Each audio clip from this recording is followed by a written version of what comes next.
Happy holidays.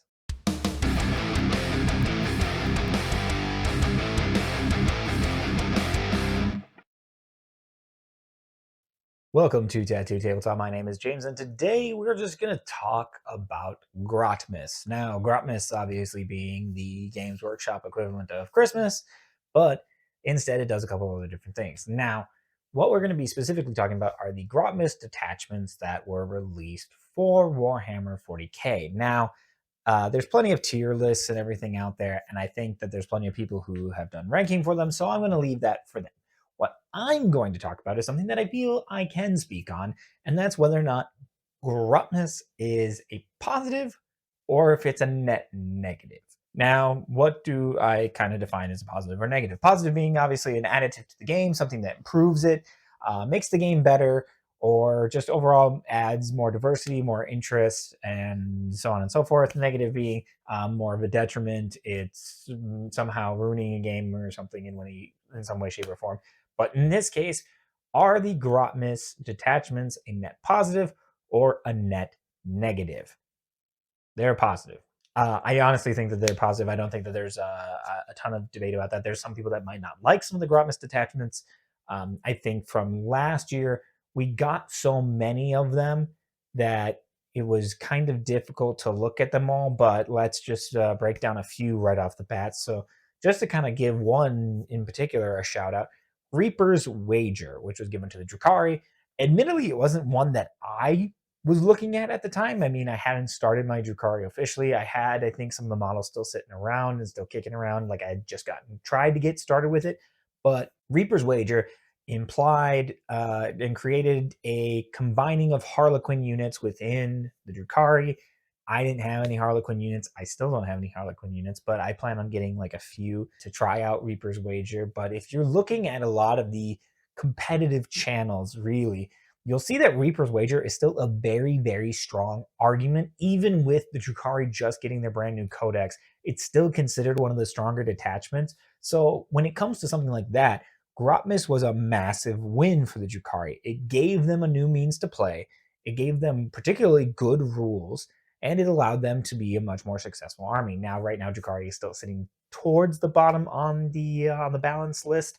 That being said, I think everybody's sitting in between the 60 to 40 range or a 45% range. I think everybody's sitting in that nice happy little medium, but we're also getting closer towards the end of the edition, so that would make sense that we are sitting in that more balanced spot. We've worked out a little bit more, things are going a little bit better, so that's good to see. But that was a net positive, is the fact that Reaper's Wager is still one of the more competitive options for Drukhari, and the new book came out. That being said, Drukhari is a high skill ceiling army, so it makes sense that on some level they kind of sit a little bit lower, in my humble opinion, because they're hard to master. As someone who's been playing a couple games with them and working on my Drukhari army, I am by no means a phenomenal player, but I can see the opportunities. I can see where this army would shine, and I can also see where, when you make one misstep, you trip over a pebble and fall down an entire hill. So there is something to be said for that, for sure. Now, when we're talking about the other Grotmas detachments, we talk about some of the others that came out.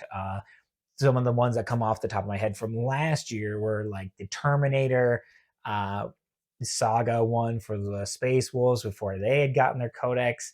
It was kind of a meh pile. They did the same thing with the Leagues of Votan. They had a Terminator heavy one, and it just really didn't work.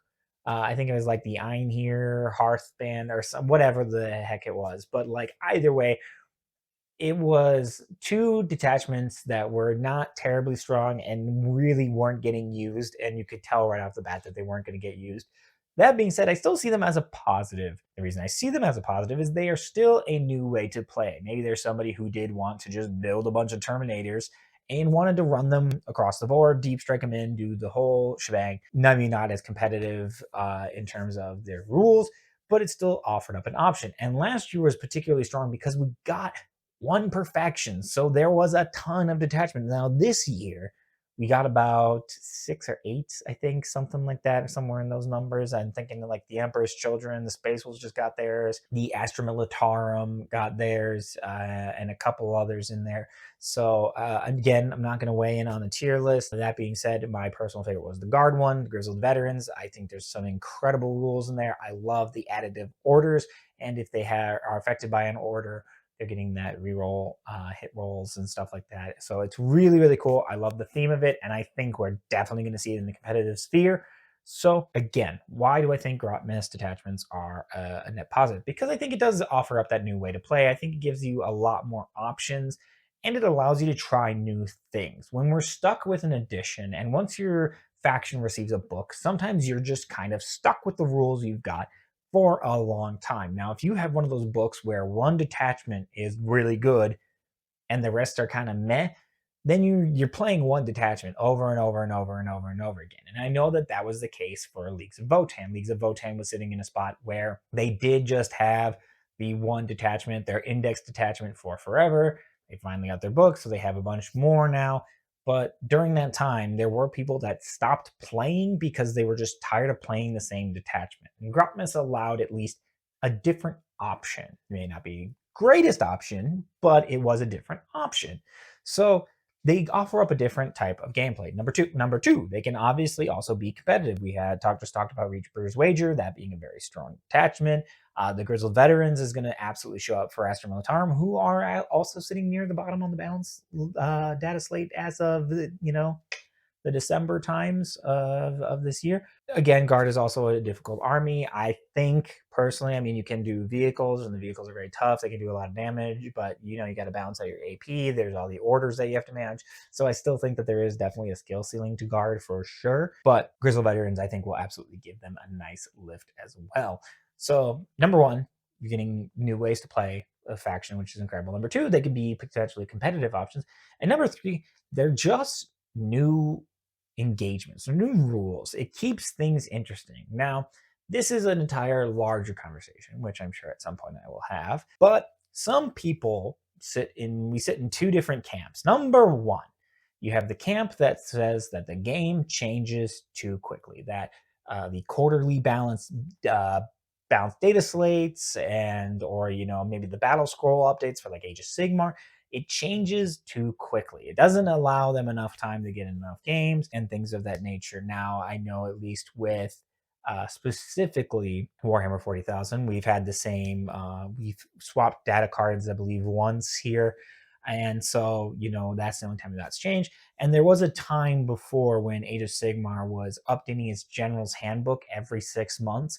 Now, for me, that is a little too quick to swap an entire general handbook within 6 months. That's a little too quick.